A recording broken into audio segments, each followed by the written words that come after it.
Очень часто в силу каких-то жизненных обстоятельств, значит, высшая нервная деятельность у нас немножко угнетается, и мы начинаем жить с помощью безусловных рефлексов, которые заложены у нас с рождения.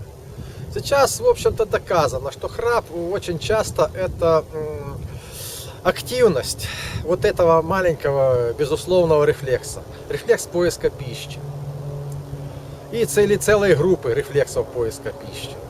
Как это дело убрать?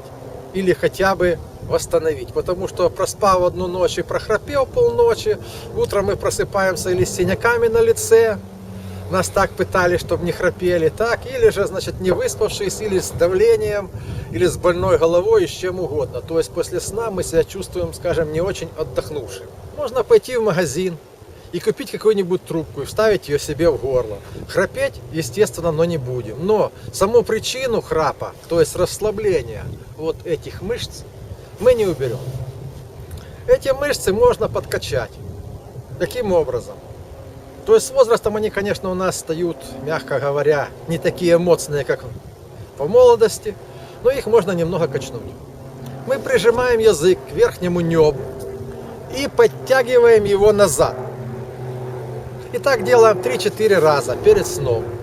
Я, конечно, могу и сделать, но вы это вряд ли увидите. То есть вот оно идет. Язык прижал к небу.